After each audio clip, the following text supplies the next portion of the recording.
I've had a lot of different vehicles over my lifetime. Now, there have been trucks and sedans, SUVs and sports cars, and I even had the most beautiful and functional vehicle ever made, a Reliant Robin.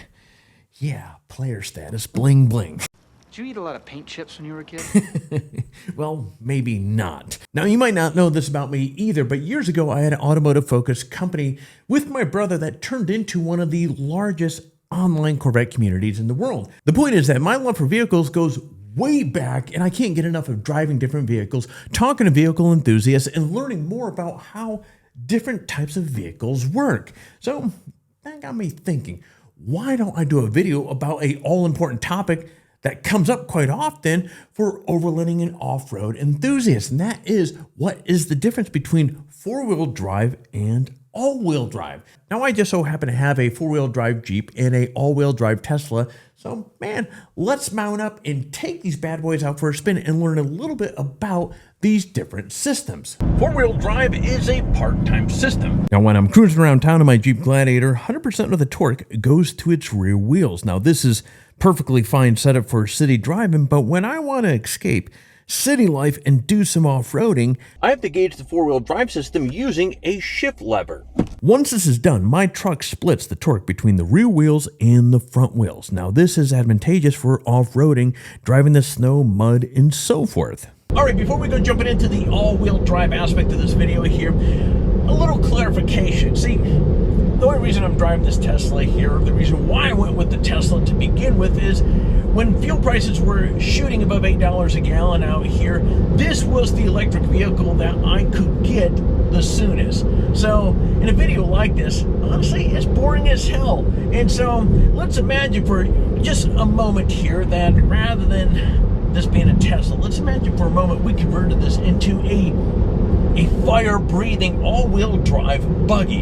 Hell yeah! Well, maybe not the fire-breathing, but anyways, an all-wheel drive computerized buggy. So in this next aspect of the video here, rather than the boring Tesla, decided to opt for a buggy. And let's just imagine this is a all-wheel drive computerized buggy. And so, yeah.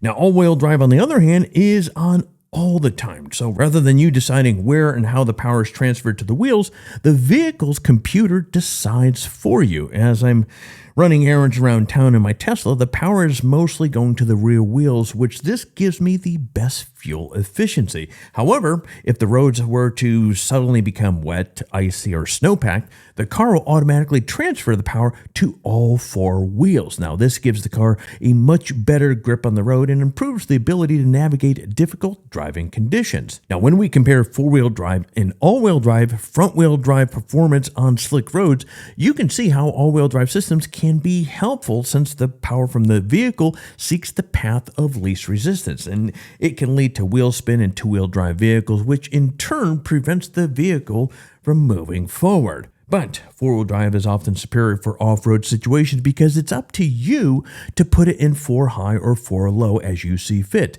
Deep mud, snow, water might necessitate putting the vehicle in four low, but driving on snow-packed mountain road might require four high. What four-wheel drive is not best for is driving on dry, paved roads. Instead, all-wheel drive vehicles like my Tesla is ideal for general road driving, be dry, wet, or snow-packed roads. That's because the power goes to all four wheels, making situations like this much less likely to occur. Now, if you're like me and you like to do overlanding and camping that requires navigating steep inclines, loose rock, mud, water, and so forth, the benefits of four-wheel drive cannot be understated. Now, the higher ground clearance, approach and departure angles, and so forth are a added bonus for exploring off-road situations as well. But four-wheel drive vehicles like my Gladiator are typically pretty heavy, real heavy, and all that weight means I get pretty terrible gas mileage. As you can see right now, 13.2, and I can tell you right now, that's a little high for this vehicle. I'm usually rate pegged around 11, 12 if I am lucky. Well, the Tesla, on the other hand, it doesn't really, there's,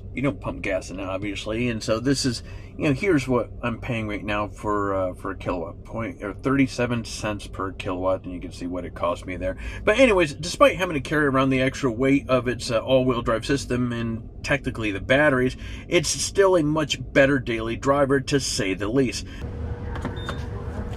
Especially here in California, where gas is typically very expensive. Now check out this week's top. So now that you have a clear picture of four-wheel drive and all-wheel drive system work, the question is, which one should you get? Well, that, my friends, really boils down to your specific needs. Now, if you live in the suburbs and only occasionally drive on poor roads, an all-wheel drive system will suit you fine. But if you like to sling mud around and get way off pavement, then friend, a four-wheel drive vehicle is the way to go. Now, of course, if you never have to worry about snow, ice, mud, and so forth, your best bet will be a front-wheel drive or a rear-wheel drive vehicle. I mean, really, why pay for a more expensive drive system when you don't need it? Now, if you've enjoyed this quick trip into the world of four-wheel drive and all-wheel drive, don't leave me hanging in the dust. Hit that like button, give it a thumbs up, a high-octane salute, whatever you want to call it, and make sure you hit the subscribe for more content like this. With that said, I'll see you in the fast lane in our next adventure.